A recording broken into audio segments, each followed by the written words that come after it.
The immune system is a standing army that defends and fights against invisible enemies like bacteria and viruses, which can be collectively referred to as microbes.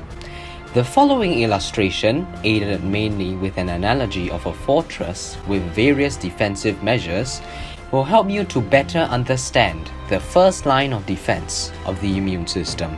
The thick stone walls of the fort represents the outer layer of the skin.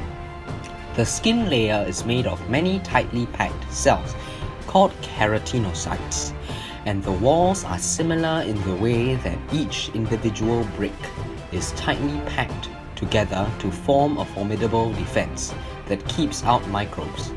These cells make a compound called keratin, and it constitutes your fingernails and hair.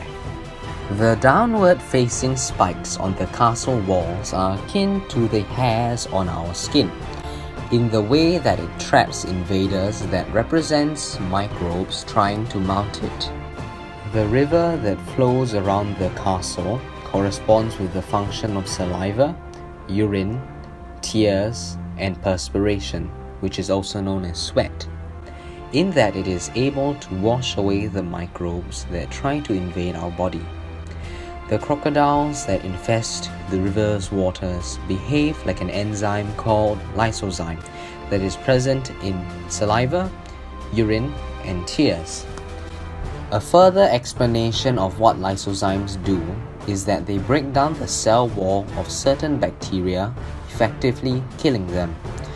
This protects parts of the body that are more susceptible to bacteria penetrating it, like how the river blocks out the invaders that try to penetrate the fort. The geographical presence of the river represents sebum, an oily substance secreted by glands under the skin.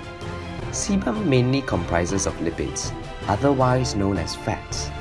Parallel to how the river prevents invaders from easy access to the castle, sebum performs a similar function by forming a layer on the skin so that microbes cannot easily penetrate the skin. The bear traps laid out around the land surrounding the castle represents the mucus secreted by the mucosal membranes of the body.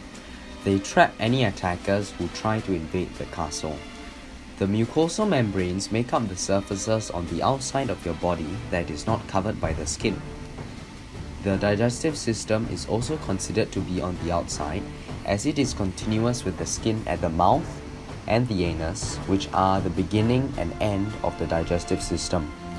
Other areas of the body that mucous membranes are found in are the windpipe and nasal cavities.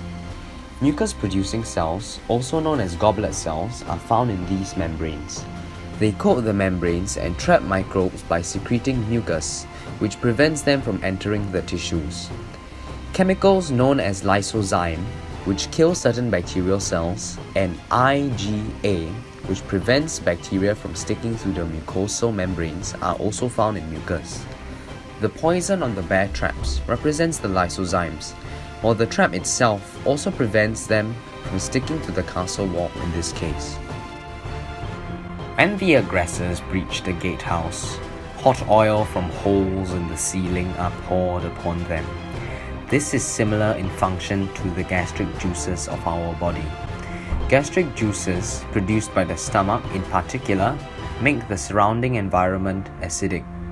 This causes the destruction of the microbes present in our food that we eat, that enter our stomachs.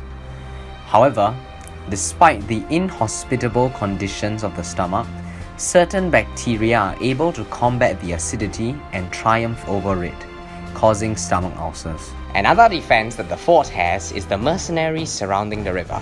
The mercenaries are hired for three functions: to occupy the land around the river, harvest resources from the surrounding land, and attack anyone that tries to invade the fort.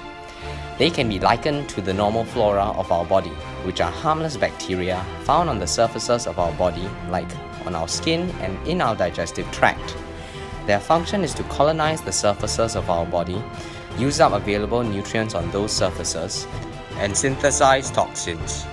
This is to inhibit the growth of or kill harmful microbes. Thanks for watching!